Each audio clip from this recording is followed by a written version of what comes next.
think you said it best in your sort of opening note for this year's bumper that it's hard enough for all of us to summarize a year, but we chose to summarize a decade.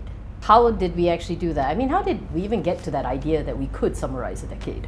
Well, the challenge always at the end of the year is to come up with a cover story that sort of summarizes the year, right? Yeah. And it has been quite a Tumultuous? year. You know, so many things have been happening, but it's also the end of a decade. It's also the end of a decade, and we wanted to focus on what the past 10 years have been like. Yeah. And actually, not in my lifetime or my recollection anyway, has there been a decade where so many things happened. So many things happened that turned the world upside down, Yeah, frankly. that's true. Right? Whether it's in the way we live our lives, Communicate with each communicate, businesses have been disrupted, social, political upheavals all over the world. Yeah. And one of course, there were many reasons, but clearly, in our view, one of the reasons why a lot of this had happened is because of that smartphone that all of us carry with us now, right? And all those things that are in the smartphone, the apps that allow us to do so many things and allow people to do so many things with us, actually, it's a two-way thing. And we decided that to call it the decade of disruption, and with the centerpiece being the phone, the smartphone. Yeah. And then what were the things that happened that were disrupted by the smartphone? So that was the theme of the cover, and we got all the editors to think about in their particular area what were the major disruptions that happened, and that's what we did with this year's, or rather 2019's year-end issue. We covered actually a lot of things, whether it was from politics, tech as well, oil and gas. There was a nice piece on retail. But for you, Ketat, what was the one thing that, you know, when all the stories came in terms of disruption that kind of stood out to you? Because we're very different generations.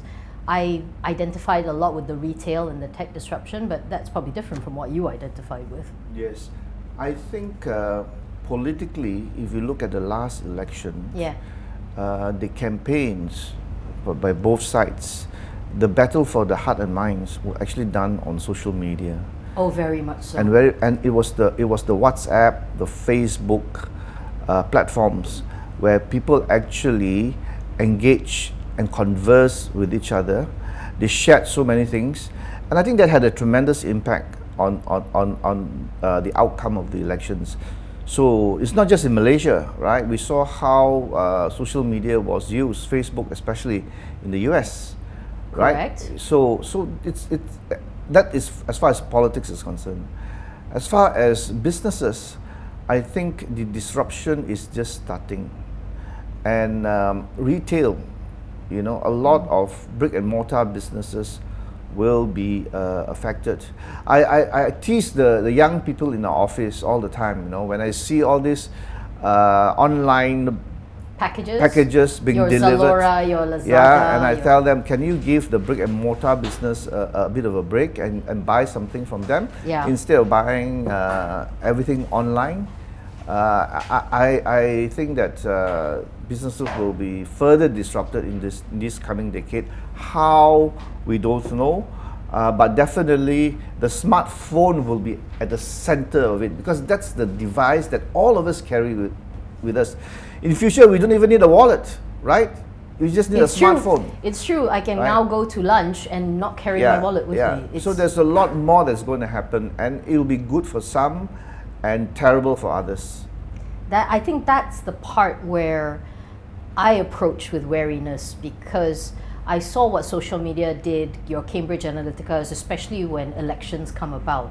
Lies, fake news. I mean, that's stuff that we try and debunk every single day, but media companies are suffering. Yes. So we are fighting a war, it seems to be, on almost all fronts. Yes. I ask you this because do you think it's one that media campaigns can win? There will be a lot of losers as far as media companies are concerned, news media companies are concerned, the tide, is just too powerful, and not everyone will survive, and those who survive will have to be in a totally different shape, I think, from what we are today. Yeah. But I can't imagine society without news media companies, without journalists, without reporters. Then the world will be just full of fake news. I think. I think these days, on all my various WhatsApp group, I can see the amount of fake Rubbish. news that are Yeah. being shared by people. It's crazy. They're just sharing news Without second thought. Without second thought, yeah. and they're just sharing. I've got a few chat groups where some of my friends, they just share all sorts of nonsense, Yeah. and these are educated people who should know better, but they don't.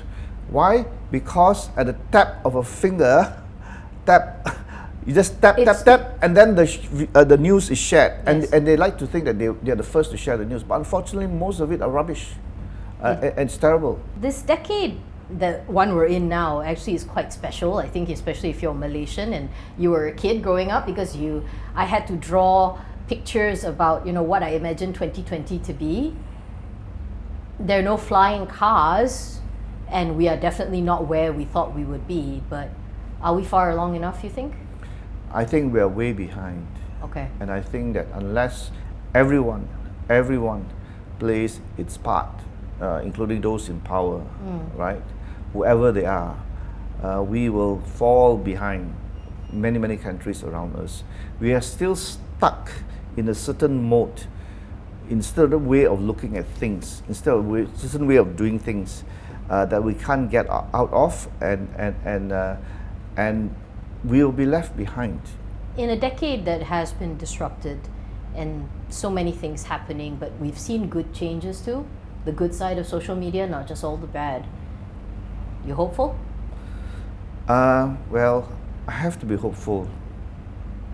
I have to think that we will get there, but it will require a lot of work, a lot of effort on our part.